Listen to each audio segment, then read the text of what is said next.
जय Hind friends, Raju maths YouTube channel पर आप सभी का स्वागत है। रेलगाड़ी से संबंधित प्रश्न बेसिक कॉन्सेप्ट के साथ एक एक करके देखेंगे। तो सबसे पहले उसके कुछ सूत्र है, उसे देखते हैं। दूरी निकालना होता है, दूरी बराबर होता है चाल गुणे समय।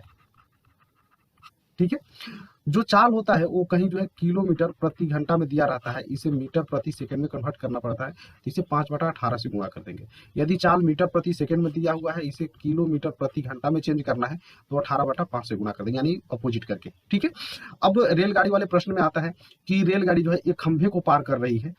ठीक है, तो इस कंडीशन में जो दूरी होती है वो ट्रेन की टोटल लंबाई होती है और इसके चाल हो जाता है। ठीक है, यदि रेलगाड़ी एक प्लेटफॉर्म को पार कर रही है, तो इस कंडीशन में टोटल दूरी जो है रेलगाड़ी की लंबाई प्लस में प्लेटफॉर्म की लंबाई दोनों जोड़ देते हैं, टोटल दूरी हो जाती है और चाल जो है रेलगाड़ी की चाल होगी। ठीक है, यदि दो रेलगाड़ी जो है एक दूसरे के तरफ आ रही है, ठीक है, तो इसकी टोटल दूरी जो है दोनों रेलगाड़ी की लंबाई को जोड़ दिया जाएगा और कुल चाल जो है दोनों रेलगाड़ियों के चाल का योग होगा। ठीक है, क्यों होगा? क्योंकि जब सोचिए कि दो आदमी एक दूसरे की तरफ आ रहे हैं तो समय कम लगेगा मिलने में। समय कब कम लगेगा?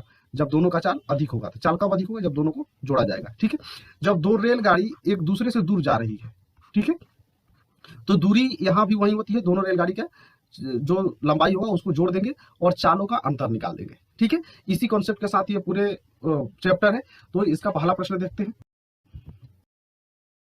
एक कार 50 मिनट में 90 किलोमीटर की दूरी तय करती है, तो इसकी गति मीटर प्रति सेकंड में क्या है? ठीक है, तो गति यानी चाल हो गया, चाल बराबर होता है दूरी बटा में समय।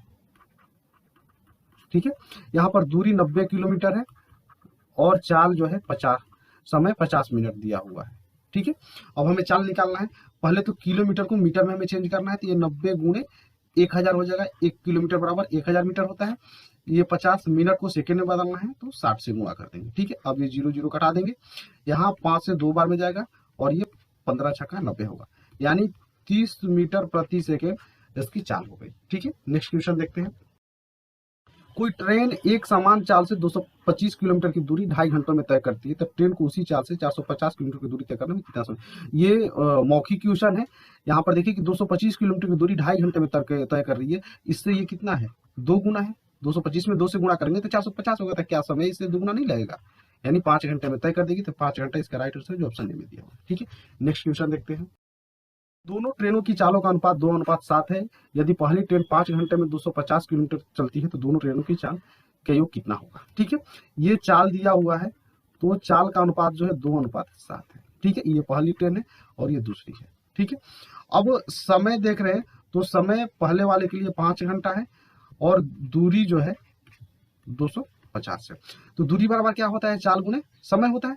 जब इसको गुणा करेंगे तो ये कितना आएगा? 10 आएगा। इसको यूनिट में मान लेते हैं। 10 यूनिट का मान 250 है, यानी ये कितना गुना है? 25 गुना है।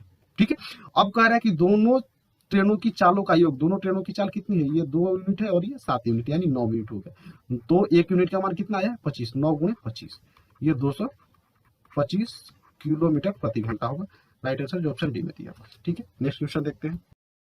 एक ट्रेन 2 स्टेशनों पी और क्यू के बीच यात्रा करने में 1 घंटे 20 मिनट का समय लेती है। यदि वह अपनी समान 2/7 चाल की चाल से यात्रा करती है, तो पी और क्यू के बीच इसे यात्रा करने में कितना समय लगेगा? ठीक है, पी और क्यू 2 स्टेशन है, इसके बीच की दूरी है, कुछ हम ऐसे मान लेते हैं। ठीक है, अब ये एक ट्रेन है, इसकी चाल पहले जो है 7 थी। ठीक है, और समय कितना ले रही थी? 1 घंटा 20 मिनट। तो दूरी बराबर क्या हो जाएगा? चाल गुणे समय। ये चाल हो गया 7 और इस समय हो गया 1 घंटा 20 मिनट। तो इसको मिनट में कन्वर्ट कर लेंगे। 1 घंटे बराबर 60 मिनट होता है और 20 मिनट है 60 20 80 हो गया। ठीक है, ये दूरी हो गया। अब इसका चाल जो है 2 हो जा रहा है यूनिट में, तो अब समय कितना लगेगा इसका? तो कितना हो जाएगा? दूरी बटा चाल। दूरी अब ये हो गया 7 गुणे 80 और चाल हो गया है 2। ठीक है, गुणा कर देंगे इसमें और इस 2 से भाग लगा देंगे, तो ये हो जाएगा आपका 40, ये 280 आ गया। ये मिनट में आया है। ठीक है, कारण कि हमने इसको मिनट में कन्वर्ट कर दिया था। तो 280 मिनट हो गया, इसे घंटा में कन्वर्ट करेंगे, 60 से भाग लगाएंगे तो 6 को 24 4 घंटा होगा और 4 घंटा 40 मिनट। ठीक है, इसका राइट आंसर है जो ऑप्शन सी में दिया हुआ। नेक्स्ट क्वेश्चन देखते हैं।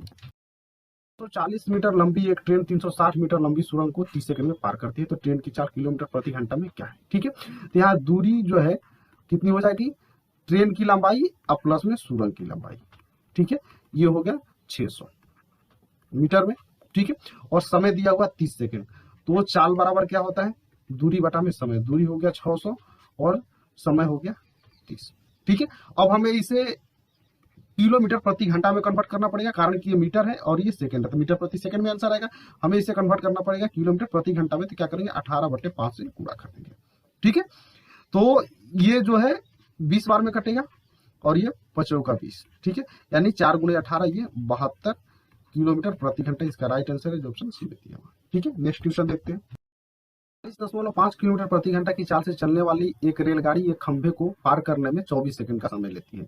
450 मीटर लंबे पुल पार करने में कितना समय लगेगा? ठीक है, रेलगाड़ी जब एक खंभे को पार करती है तो अपनी टोटल दूरी ही पार करती है। जब वो सुरंग को या पुल को पार करेगी तो उसमें दूरी जो है पुल और रेलगाड़ी की लंबाई दोनों जुट जाता है। ठीक है, दोनों जुड़ जाएगा। तो पहले हम रेलगाड़ी की लंबाई निकालते हैं कि कितना है।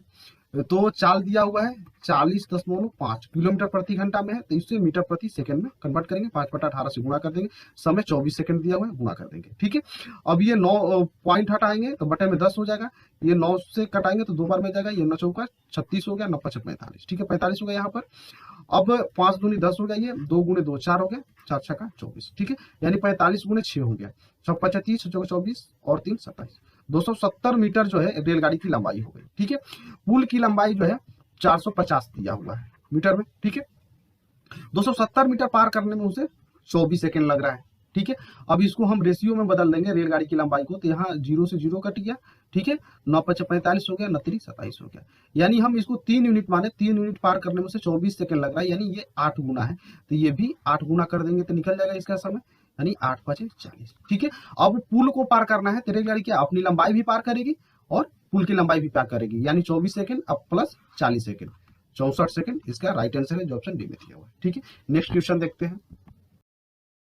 किसी रेलगाड़ी की चाल 78 किलोमीटर प्रति घंटा है, यह किसी सुरंग को 45 सेकंड में पार करती है, तो उसी दिशा में चलने वाले एक व्यक्ति को 15 सेकंड में पार करती है, तो सुरंग की लंबाई क्या है? ठीक है, अब एक व्यक्ति है, इसे एक रेलगाड़ी पार कर रही है, तो क्या पार करेगी? अपनी लंबाई पार करेगी।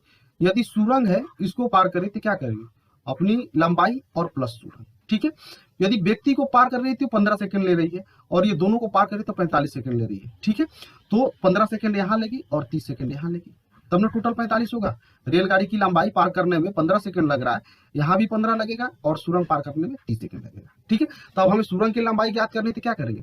ये चाल दिया हुआ है और ये जो समय दिया हुआ है इसमें गुणा कर देंगे। चाल जो है 78 किलोमीटर प्रति घंटा, इसे 5/18 से गुणा कर देंगे, और यहाँ समय जो है 30 सेकंड है, इसे गुणा कर देंगे। ठीक है, अब 6 से ये 3 बार में कटेगा, ये 6 से 13 बार में कटेगा, 13 78 होता है, 3 दाह में 30। ठीक है, 13 5 65, 65 × 10 650 मीटर इसका राइट आंसर है, जो ऑप्शन डी में दिया हुआ है। ठीक है, नेक्स्ट क्वेश्चन देखते हैं।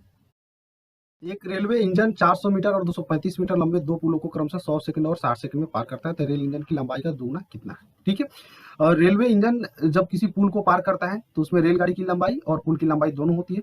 यहाँ 400 मीटर है, रेलगाड़ी की लंबाई हमने एल मान लिया। ठीक है, दूसरे कंडीशन में 235 और रेलगाड़ी की लंबाई एल हो गई। इस दूरी को पार करने में उसे 100 सेकंड लग रहा है और इसे 60 लग रहा है। ठीक है, दोनों का चाल बराबर हो, कारण कि एक ही रेलगाड़ी है। अब इससे आप निकाल सकते हैं, ये 5 से कटेगा, 20 5 ये 20 ऐसा। ठीक है, अब इस 3 से इसमें 400 से गुणा करेंगे तो कितना होगा? 1200 होगा। इस 5 से इसमें करेंगे तो 35 5 175 हो गया, और 5 10 1175। ठीक है, इसका अंतर हो जाएगा आपका 25।